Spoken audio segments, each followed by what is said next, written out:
What if I told you that everything you believed about life in medieval castles was untrue? The romanticized images of majestic halls with roaring fireplaces are just a facade, hiding the harsh reality of icy stone, constant drafts, and a desperate struggle for every degree of warmth.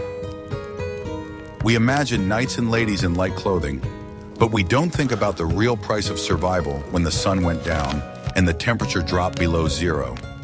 Real life in a castle was not a fairy tale, but a daily test of endurance, especially on the longest and coldest night of the year. Watch the video to the end to find out how medieval inhabitants actually survived the freezing cold and what forgotten technologies they used to simply live to see the morning.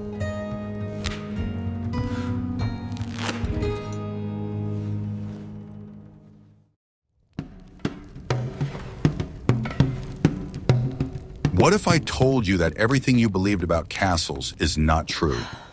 The largest and most famous room in the castle, the Great Hall, which we so often see in movies, was actually one of the coldest and most uncomfortable places in the entire building. Its enormous size, high ceilings, and numerous entrances made it a paradise for drafts. The stone walls did not retain heat. On the contrary, they actively drew it away from any source, turning into giant ice slabs.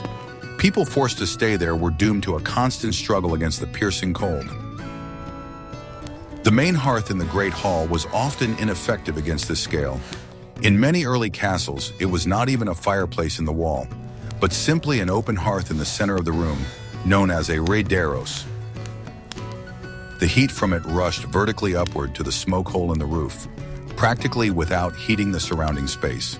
Those who sat closer to the fire could feel the heat on their faces, while their backs remained icy. This imbalance created extremely uncomfortable conditions. Even with the advent of massive wall-mounted fireplaces, the problem was not completely solved. A fireplace of this size consumed a huge amount of firewood, but most of the heat produced went straight up the chimney. The efficiency of such designs was extremely low. The comfortable heat zone was limited to just a few meters in front of the fire. If you moved even slightly to the side, you were immediately exposed to the icy air. The air in the Great Hall was constantly in motion. Cold drafts penetrated through cracks in the wooden shutters, poorly fitted doors, and even through the stone walls themselves, which were never airtight.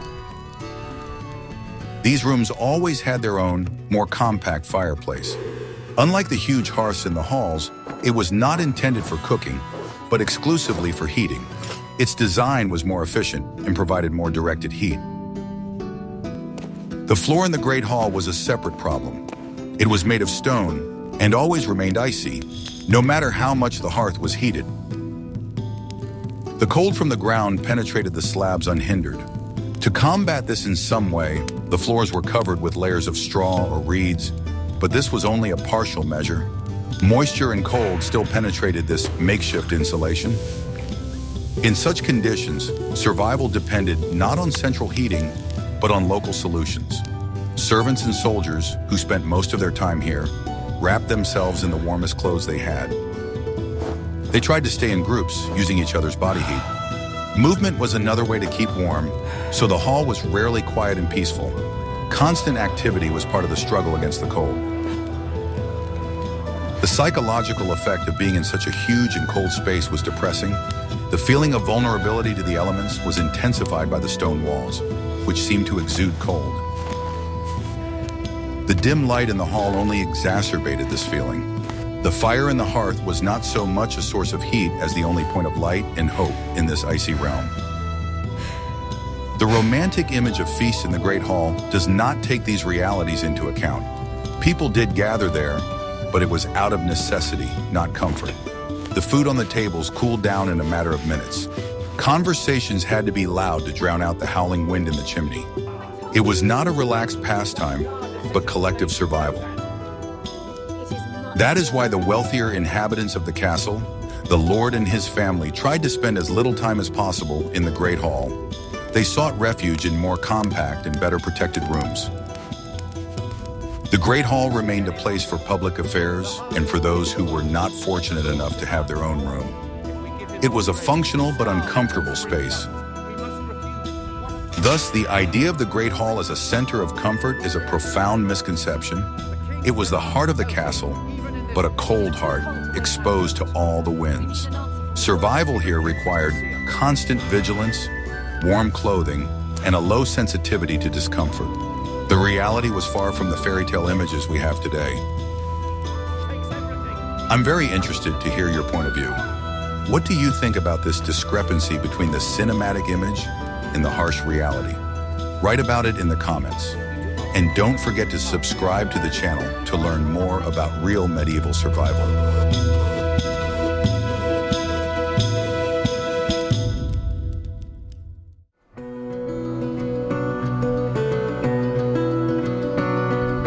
Are you ready to learn the truth about where the most noble inhabitants of the castle actually hid from the cold?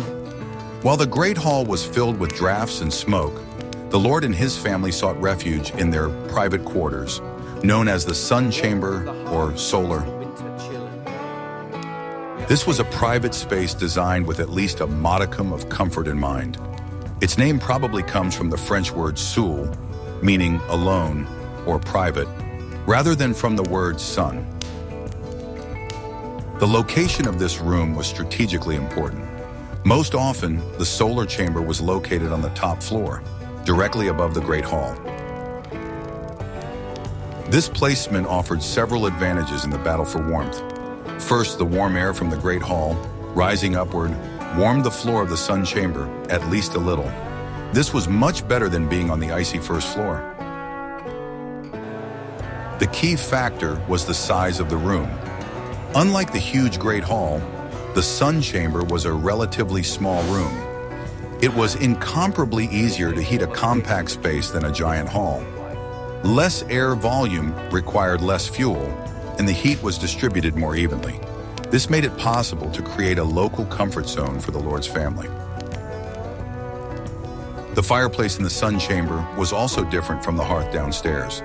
It was a more advanced wall-mounted fireplace, often with a chimney built into the thickness of the wall.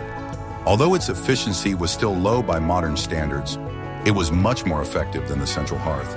It directed the smoke outside rather than into the room and allowed people sitting in front of it to warm themselves without the risk of suffocation. The windows in the Sun Chamber were another difference. They were still small to minimize heat loss, but efforts were made to make them more airtight. Sometimes small pieces of expensive glass or oiled cloth that allowed dim light to pass through could be inserted into them. The floor in this room was never left bare. Stone slabs were covered with several layers of insulating materials. First, there was a thick layer of fresh reeds or straw, which were changed quite often. Woven mats could be laid on top of this layer. In the wealthiest homes, expensive woolen carpets brought from the east were spread over the mats. The furnishings of the room also helped to retain heat. The furniture was heavy and massive. Wooden panels or benches with high backs were placed along the walls to protect those sitting from the cold stone walls. Chairs and armchairs had side panels and high backs, creating a microclimate protected from drafts.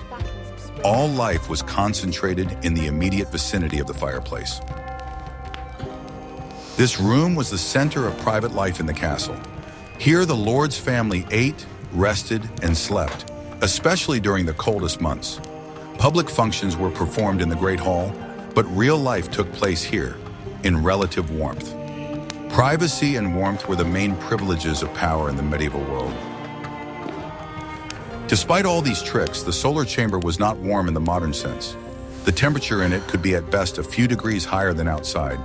However, compared to the icy hell of the Great Hall, it was a real refuge. Here you could survive the harshest frosts without spending all your energy fighting the cold. Nevertheless, even in this room, there was a major problem: the stone walls themselves, which continuously radiated cold. But what if I told you that the main secret of warmth in this room was not the fire or its small size? In the next chapter, we will reveal the most closely guarded secret of medieval interior design, which transformed icy stones into cozy dwellings.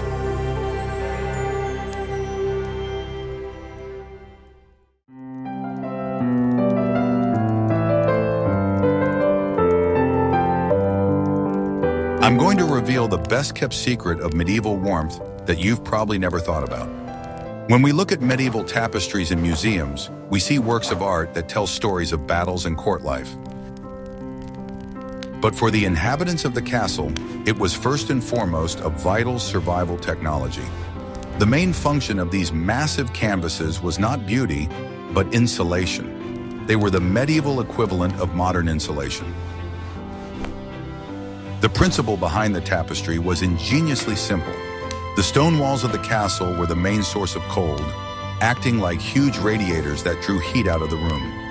The tapestry hung on the wall created an air gap between the cold stone masonry and the interior of the room. This immovable layer of air served as a highly effective insulator, preventing cold from penetrating inside and heat from escaping outside. To achieve maximum effect, tapestries were made from the warmest material available, wool. The dense weave of woolen threads did not conduct heat well on its own, but in combination with the air layer behind it, it created a powerful barrier. Tapestries were heavy and thick, which also added to their insulating properties. They literally dressed the cold walls in a warm fur coat. These woven fabrics were not hung close to the wall. They were attached to special wooden slats or hooks that were a few centimeters away from the stone surface. This was done not only for air circulation to prevent the fabric from rotting due to moisture. The main purpose was to create that very life-saving air cushion. This technology was so important that the entire room was designed with places to hang them in mind. Textiles were used everywhere, not just on the walls. Heavy curtains were hung on all doors and even on windows over wooden shutters. Every time someone entered or left, an icy draft rushed into the room. A thick wool or velvet curtain at the entrance served as a barrier that blocked this flow of cold air and prevented it from spreading throughout the room. Floors were also the subject of close attention. Although carpets on the floor were not common in the early Middle Ages in the form we know them today, floors were covered. On top of straw and mats, wealthy homes had tower carpets. That's what they called woven wool coverings, often with geometric patterns. Walking on this kind of covering was way warmer than walking on bare stone or even reeds. Furniture was also draped with fabric. Benches and chairs were covered with cushions and woven covers. Even the backs of benches placed against walls often had special woven covers known as dossers. Sitting with your back against such fabric was much more comfortable than against cold wood or stone, which gave off a chill. The cost of this insulation was enormous. Tapestries and high-quality fabrics were among the most expensive items in a medieval household, often more expensive than the furniture itself. They were a symbol of status and wealth. A castle whose walls were completely covered with tapestries demonstrated not only the taste of its owner, but also his ability to provide himself with comforts unavailable to ordinary mortals. This whole system created a room-within-a-room effect. Inside the cold stone shell of the castle, the Lord's family lived in a kind of textile tent. The walls were covered with tapestries, the doors with curtains, the floor with carpets, and the bed, as we shall see later, was a separate fabric fortress. It was fabric, not fire, that was the main protection against the cold. Without this total drapery, it would have been almost impossible to survive in the castle. The fabric softened the acoustics, making the echoing stone halls quieter. It added color to the gloomy interiors. But most importantly, it allowed people not to freeze to death in their own homes. If you found this information useful and it changed your perception of castles, please like this video. And be sure to subscribe to our channel so you don't miss new videos on survival in the Middle Ages.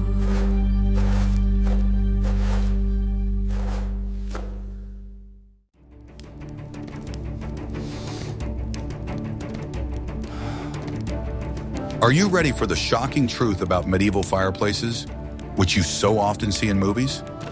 Despite their impressive size, they were extremely inefficient sources of heat. Most of the heat, up to 80 or even 90%, went straight up the wide chimney along with the smoke. They were designed primarily to remove smoke, not to heat the room.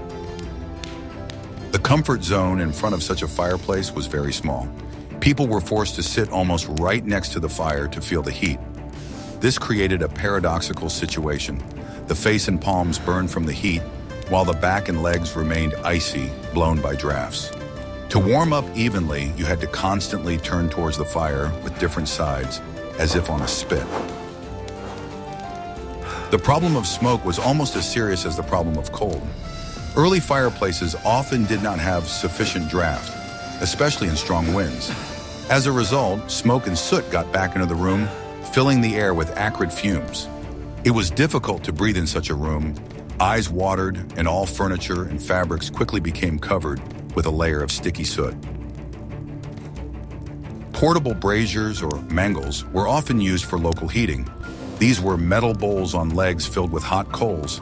They could be placed anywhere in the room, for example, under the table during meals to warm the feet. However, they were extremely dangerous because they emitted carbon monoxide, which could lead to poisoning in a poorly ventilated room.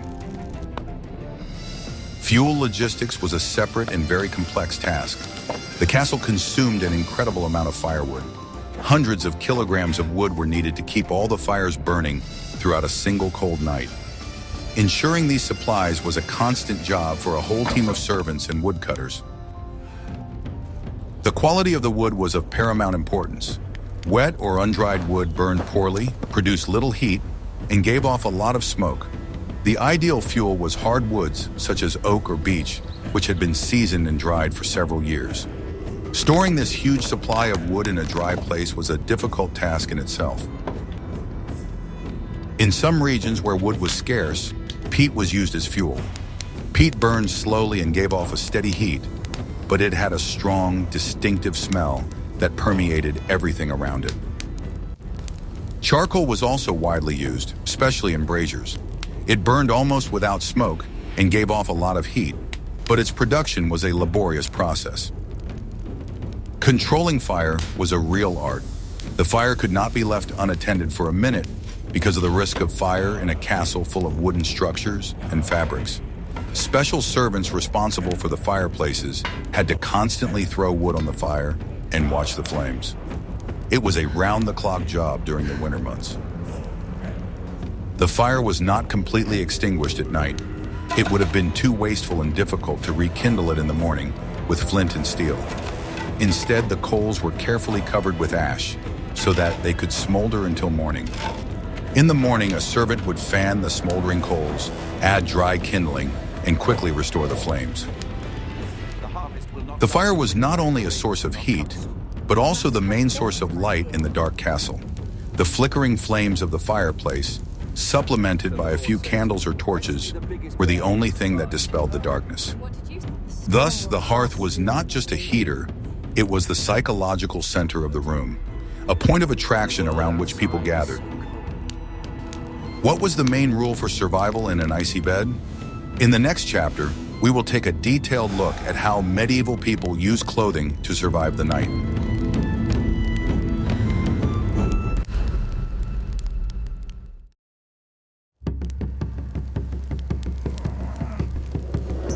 Survival in a cold castle was impossible without the right clothing, and the main principle was layering. People wore not one or two thick items, but many layers of thin, warm clothing. This created air pockets between the layers of fabric, which trapped body heat. This concept was intuitive and formed the basis of the medieval wardrobe. The first layer, worn next to the skin, was always linen underwear. Linen was preferred to wool for underwear because it absorbed moisture well and was softer against the skin. Both men and women wore long linen shirts, or chemises.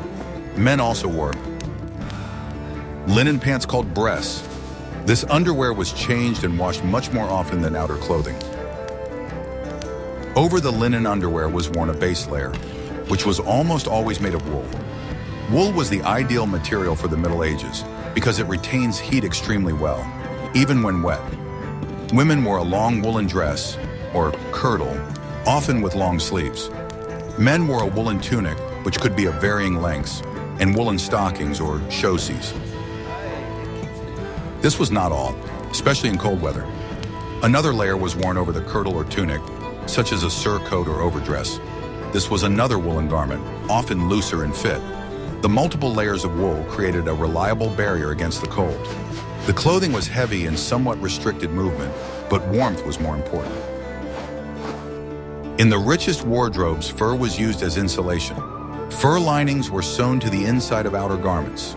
A wide variety of furs were used, from simple rabbit or sheepskin for the middle class to expensive ones such as squirrel or ermine for the upper nobility. Fur was worn with the pile facing inward toward the body for maximum warmth. Great attention was paid to protecting the head, hands, and feet. People did not take off their headgear even indoors. Men wore felt hats or cloth coifs similar to bonnets.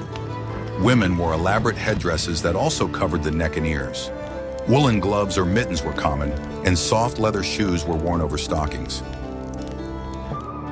To walk on the cold stone floors of the castle, special wooden sandals or pattens were often worn over shoes. They lifted the wearer above the icy floor, creating an insulating layer of wood. This was especially important in the Great Hall, where the floor was not only cold, but often dirty. Nightwear was a separate issue. Contrary to popular belief, people did not always sleep completely naked. Many slept in the linen shirts they wore during the day. On particularly cold nights, they wore a special nightshirt over them.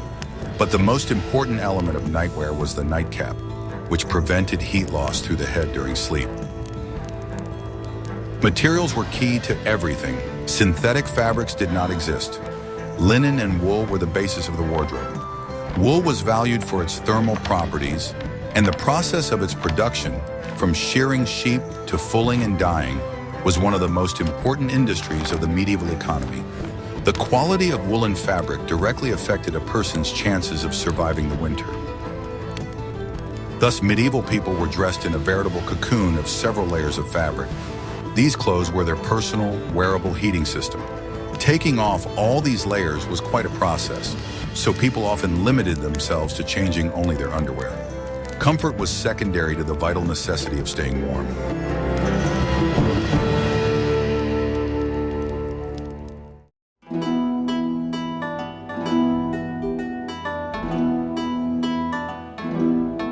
Want to know the secret that turns sleep into survival in an icy castle? The answer lies in the design of the medieval bed, which was not just a piece of furniture, but a veritable architectural fortress against the cold. The wealthiest inhabitants of the castle slept in massive beds with 4 posts and a canopy. This bed was designed as a room within a room for maximum heat retention. The main element of this design was heavy, thick curtains. They were sewn from thick wool, velvet, or tapestry fabric, often with lining. At night, these curtains were tightly drawn on all 4 sides. As a result, a tiny enclosed space was formed inside, which quickly heated up from the breath and body heat of the sleepers. The canopy, or fabric roof over the bed, also served an important function. It prevented cold air from falling on the sleepers from above. In rooms with high ceilings, warm air rose and cold air descended, and the canopy served as a protective screen. It also protected against drafts that could circulate under the ceiling and against condensation or leaks. The bed base was very different from modern ones. Instead of springs or slats, a tightly stretched mesh of ropes or leather straps was used. The first mattress, which was a large bag filled with straw or reeds, was placed on this mesh. The straw served as the main insulator, preventing the cold from rising from below. For comfort, a second, softer mattress, called a feather bed, was placed on top of the straw mattress. The feather bed was filled with down and feathers, which retained heat very well. It was a great luxury, available only to very wealthy people. The poor slept simply on straw mattresses, often spread out directly on the floor. Bed linen was also multi-layered. First came linen sheets, which were more pleasant to the body than wool. Several layers of heavy woolen blankets were laid on top of the sheets. The top layer was often a fur cover, for example, made of wolf or bear skin, which provided unmatched protection from the cold. The process of going to sleep was a whole ritual. A special stool was often needed to climb into the high bed. Before going to sleep, a servant would walk over the bed with a hot water bottle, a special metal pan with a long handle. Hot coals from the fireplace were placed inside the pan, which was then quickly passed between the sheets to drive out the icy dampness. Sleeping alone was cold and impractical. Very often, several people slept in one bed. Parents could sleep with their young children. Sometimes personal servants or companions slept in the same room on folding beds, or even at the foot of their master's bed to be on hand and add warmth to the room. The need for a nightcap was absolute. A significant amount of body heat is lost through the head. Sleeping without a head covering in such a cold room was unthinkable. A wool or flannel cap was an essential part of nightwear for both men and women. Waking up in the morning was a real challenge. It took tremendous willpower to get out of the warm, heated cocoon of the bed into the icy air of the room. The temperature inside the drawn curtains could be 10 to 15 degrees higher than outside. It was a daily shock to the body, which began every winter day in the castle. How different do you think the sleeping conditions were for the servants? In the next chapter, we will descend from the upper floors and see how the castle staff survived.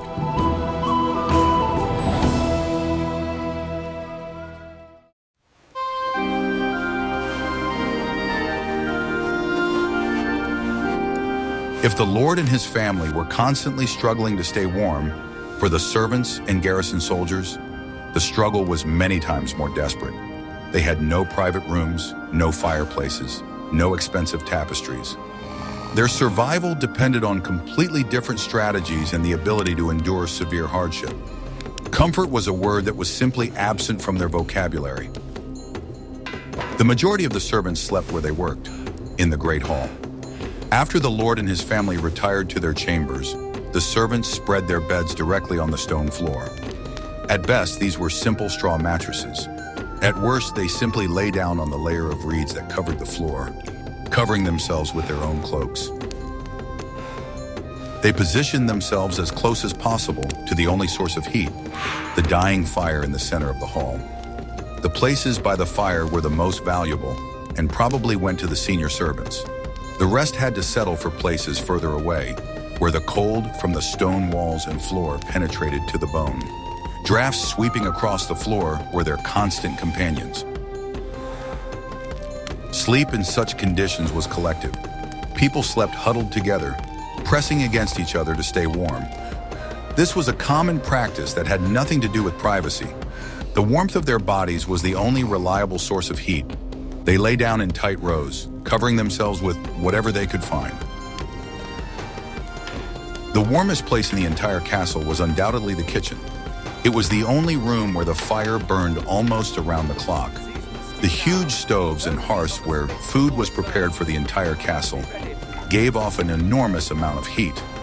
For cooks and kitchen workers, this was a real blessing. The kitchen staff were often allowed to sleep right there. They settled down on benches, tables, or directly on the floor, which always remained warm. It was the most desirable place to sleep in the entire castle.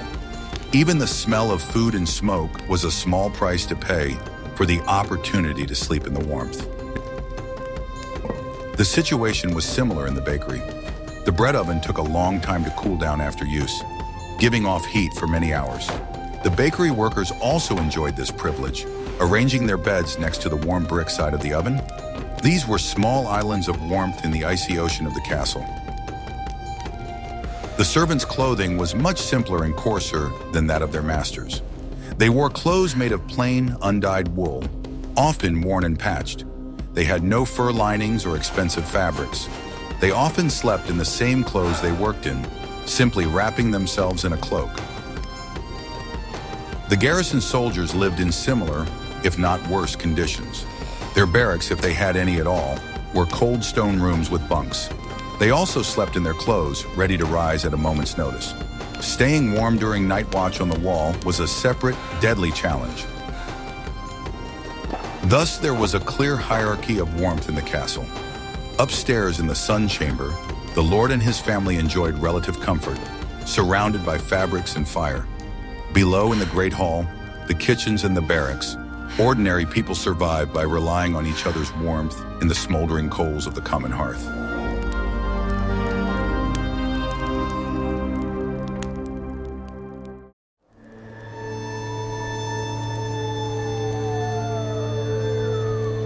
The very design of a medieval castle was the main cause of the cold. Castles were built primarily for defense, not comfort. The main building material was stone, which has very high thermal conductivity. This means that it does not retain heat, but very quickly releases it into the environment. Stone walls several meters thick froze through in winter. They acted as giant cold accumulators, constantly radiating icy chill into the rooms. Even if the air in the room was slightly warmed by a fireplace, touching the wall was like touching ice. This constant proximity to the cold mass of stone made survival very difficult. Windows were the main source of drafts. In early castles, there were no windows as we understand them today. Instead, there were narrow slits known as loopholes or embrasures. They were designed for archery and were too narrow to let in much light, but more than sufficient to let in streams of icy wind. Later, wider windows appeared, but they were rarely glazed. Glass was an incredibly expensive and fragile material, available only to churches or royal palaces. In a typical castle, the windows were closed with wooden shutters. These shutters were heavy but never fit tightly, leaving numerous gaps for drafts. As a compromise between light and heat, oiled cloth or thin plates of horn were sometimes used. These materials were translucent and allowed dim, diffused light to pass through while blocking the wind. However, they were very poor insulators and heat still escaped through them. Doors were another serious problem. They were massive, made of thick oak planks, but they almost never closed tightly. There were always large gaps between the door and the stone jamb, as well as under the door. The wind constantly howled through these gaps, carrying dust and cold with it. To combat this, heavy curtains were hung over the doorways, as we have already mentioned. But this was not enough. Fabric cushions stuffed with straw or sand were often placed along the bottom of the doors. These improvised seals helped to block the drafts that swept across the floor. Paradoxically, the coldest and most drafty place in the castle was the toilet or wardrobe. It was a simple seat located in a small niche in the wall. The hole led straight down outside the castle. This meant that the wardrobe was, in essence, an open hole in the wall through which the icy winter air flowed unhindered. The spiral staircases connecting the floors also functioned as wind tunnels. They created a powerful draft, carrying cold air from the lower floors to the upper ones. Warm air, on the other hand, rushed upward and quickly dissipated. Moving from one room to another through such a corridor or staircase was a real ice-cold ordeal. Life in the castle was built around these architectural flaws. People instinctively avoided the walls and tried to sit with their backs to the fire rather than the window. The entire layout of the furniture and daily life was dictated by the movement of cold air currents. Survival meant being able to find the quietest place, protected from drafts.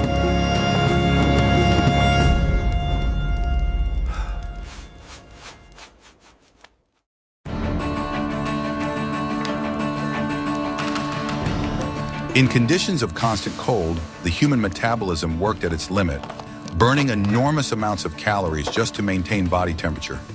Therefore, food in a medieval castle was not just a pleasure, but the most important fuel for survival. High-calorie, fatty, and most importantly, hot food was absolutely essential. The basis of the winter diet was not exquisite dishes, but thick, rich soups and stews known as potage. They were cooked in large cauldrons that hung over the fire for hours. Everything that was available went into the cauldron. Root vegetables, grains, beans, and, if you were lucky, pieces of salted meat or fish. This hot, thick food warmed you from the inside and gave you energy for long hours. In medieval medicine, based on the theory of humors, it was believed that certain foods had warming properties. These included spices such as pepper, ginger, cinnamon, and cloves. Therefore, winter food was heavily seasoned. This was done not only for taste or to mask spoiled food, but also for medical reasons, to disperse the blood and warm the body.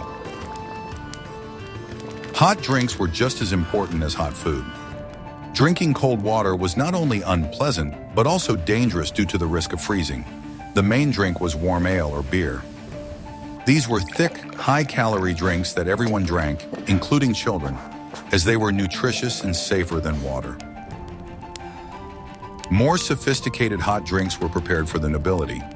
The most popular was hippocras, hot red wine generously seasoned with spices such as cinnamon, ginger, and cardamom, and sweetened with honey or sugar. This drink not only warmed you up, but was also considered very healthy in cold weather.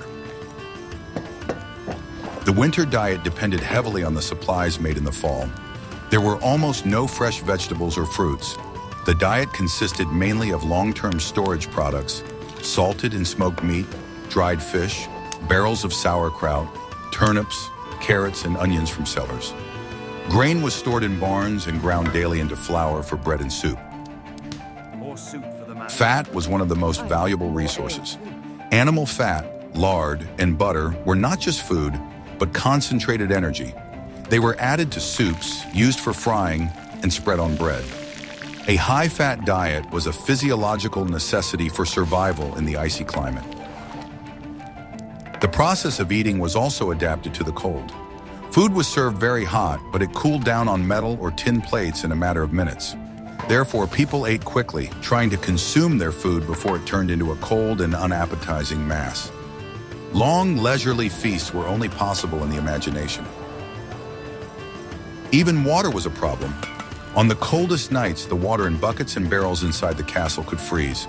This created difficulties not only for drinking, but also for cooking and basic hygiene. Servants had to break the ice or melt snow to get water for the kitchen. The psychological effect of hot food was enormous. At the end of a long, cold day, a plate of hot, steaming soup and a mug of warm ale were not just sustenance. It was a central ritual that restored strength, provided a sense of comfort, and allowed the body to prepare for another freezing night.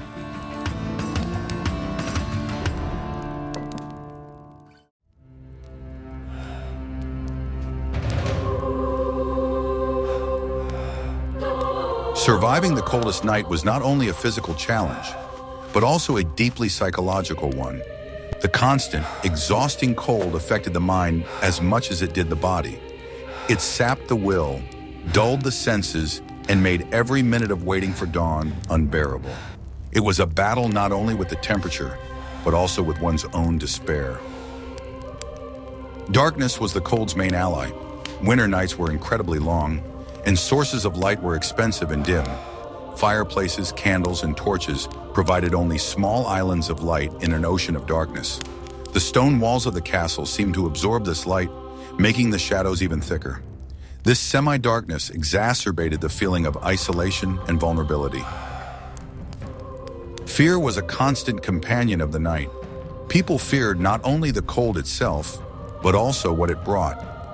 Fear of falling asleep and not waking up. Fear that the fire in the hearth would go out. In the darkness, all sounds were heightened. The howling of the wind in the chimney, the knocking of shutters, the creaking of wooden beams, and the rustling of straw on the floor. The feeling of numbness was a familiar state. Fingers and toes were constantly freezing and losing sensitivity. Any simple action, such as tying a ribbon on clothing or holding a spoon, became a difficult task. This constant physical discomfort slowly undermined morale, making people irritable and apathetic. To survive the night, people relied on rituals and routines. Evening meals, communal prayers, preparing beds. All these activities brought order to the chaos and gave a sense of control over the situation. People gathered around the fire, told stories, or did small crafts by dim light. This collective vigil helped pass the time until morning. Dawn was not just the beginning of a new day. It was a symbol of victory. The first rays of the sun, even if they did not bring warmth, meant that the darkest and coldest part of the day was behind them. This brought enormous psychological relief. People had survived another night, and now they had a whole day to move, work, and warm themselves. There was a different perception of comfort. For medieval people, comfort meant not warmth, but safety.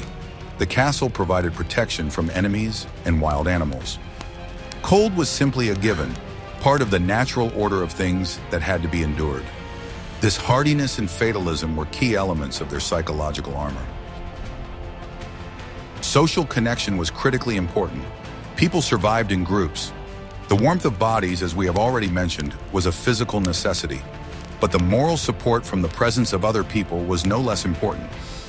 Loneliness in a cold castle was tantamount to a death sentence, so everyone stuck together. The belief that spring would inevitably come was their main hope. The whole winter was a long trial that had to be endured. Each day that passed brought them closer to the moment when the sun would begin to warm again and the icy shackles of stone would weaken. This hope for the future gave them the strength to endure the present. Thus, the coldest night in the castle was a complex test. It required warm clothing, hot food, a protected bed, and thoughtful architecture. But most importantly, it required unyielding will, psychological fortitude, and the ability to find warmth in other people. It was an annual battle that people had fought and won for centuries.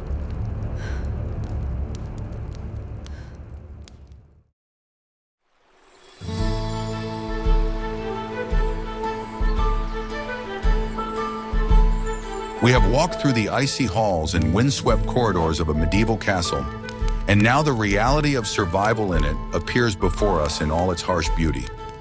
It was not a fairy tale of kings and princesses, but a daily exhausting struggle for every degree of warmth. Huge fireplaces that did not provide warmth and stone walls that exuded cold were the backdrop for this battle. We saw that the real heroes in this struggle were not knights, but simple yet ingenious inventions.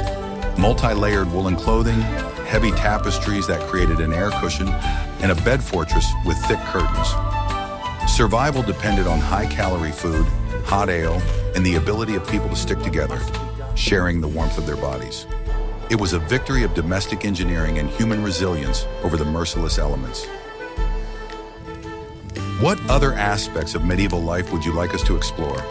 Perhaps you are interested in hygiene, medicine, or the structure of a medieval city? Suggest topics for future videos that you would like to see on our channel in the comments. And be sure to subscribe so you don't miss our new explorations of the hidden secrets of the past.